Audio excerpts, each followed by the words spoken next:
Have you ever heard a story that's so completely wild you just think, no way, that can't be real? Well, get ready. We're about to dive into 5 historical facts that sound totally made up, but are 100% true. We're going to prove that sometimes reality is way, way stranger than fiction. So, we're about to challenge what you think you know about the past. These 5 stories, they're not just kind of strange, they seem flat out impossible. We're talking about a ship that literally fought itself and a man who survived the absolute unthinkable twice. Let's get into it. Okay, so our first story is all about a case of, well, naval identity theft on a massive scale. We've got to go all the way back to World War I. This was a time when things were so desperate that countries started converting these huge, luxurious ocean liners into warships. Imagine mounting giant guns on decks where people used to play shuffleboard. Now, the Germans, they cooked up this really clever, kind of sneaky plan. They took one of their armed liners, the SS Cap Trafalgar, and disguised it to look exactly like a famous British ship, the HMS Carmenia. The whole point was to lure unsuspecting Allied ships into a trap right off the coast of Brazil. Simple enough, right? But here is where the story gets completely unbelievable. The real HMS Carmenia, yeah, it was patrolling those exact same waters. Can you imagine being that captain? You look through your binoculars and you see your own ship sailing right at you, a perfect, impossible mirror image out on the open ocean. So after a moment of what must have been pure confusion, the real Carmania gives chase. The Germans, well, their brilliant trap just turned into a fatal mistake, and they had no choice but to fight. What happened next was this bizarre 2-hour naval duel. And in the most perfect twist of irony, the Cap Trafalgar was sunk by the very ship it was pretending to be. All right, so from a 2-hour battle, we're going to pivot to a war that was over in less time than it takes to watch an episode of your favorite show. This is the story of the shortest war in recorded history, and it all went down in Zanzibar in the late 1800s. So the trouble started when a new sultan, one that the British were not fans of, decided to take power. Now, the British Empire wasn't exactly known for being subtle. They made it pretty clear, step down or else. The new sultan, though, he thought they were bluffing. He refused. Turns out, it was not a bluff. The Royal Navy had already parked its gunships right in front of the Sultan's wooden palace.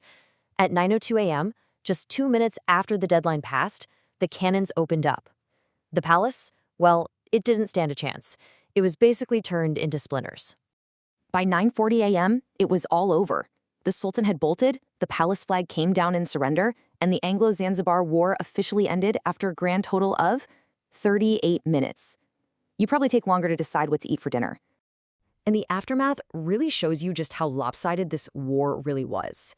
Over 500 of the Sultan's defenders were casualties. And the British, they had a single sailor get injured. By that afternoon, there was a new British-approved Sultan on the throne. Okay, this next story, it's about a man whose experience in World War II is so improbable, it just doesn't seem real. Was he the unluckiest man on Earth or the absolute luckiest? I'll let you decide. Meet Tsutomu Yamaguchi. It's August 1945, and this 29-year-old engineer is in Hiroshima. It's his last day of a 3-month business trip. He's walking along, he hears a lone American bomber overhead, and he looks up to see this small object floating down under a parachute. He saw a flash of light so bright it was like 1,000 suns, and he dove for cover. The shockwave ripped through the city, and somehow he survived. He was badly burned, his eardrums were ruptured, but he was alive. And then, believe it or not, the very next day he gets on a train back to his hometown, Nagasaki. And then he goes to work. So, he's in his office, bandaged up, trying to explain the unbelievable destruction he just witnessed to his boss.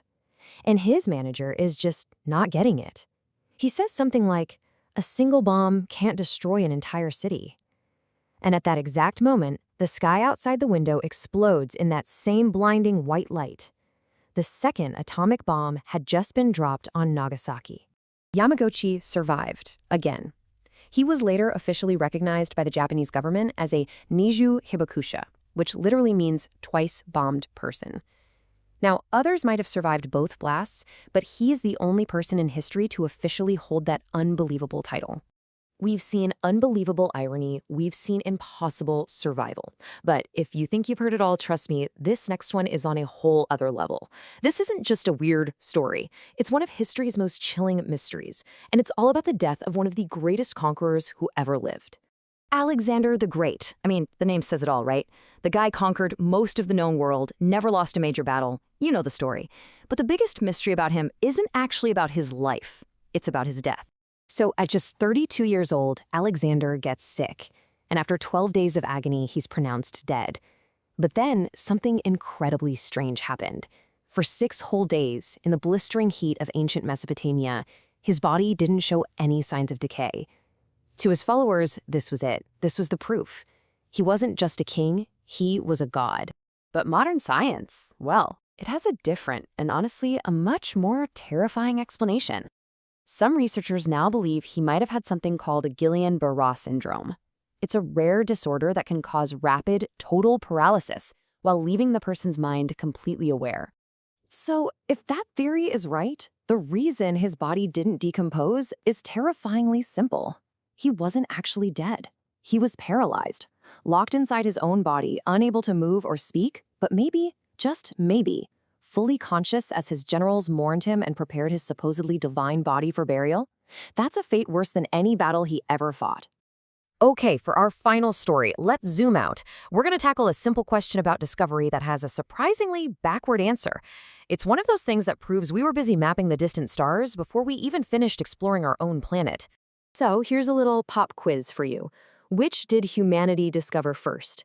Uranus, the 7th planet from the sun, or Antarctica, the 7th continent on Earth? The answer is Uranus.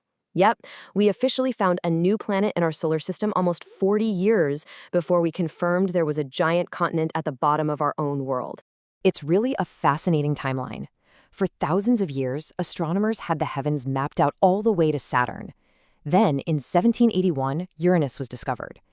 And all that time, Antarctica was just a theory, this mythical southern land called Terra Australis that people drew on maps.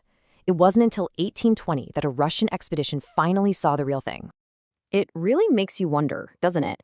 If an entire continent, a massive piece of land covered in ice, could basically hide in plain sight from all of humanity until 1820, what other unbelievable truths about our world and even about ourselves are still out there just waiting to be found?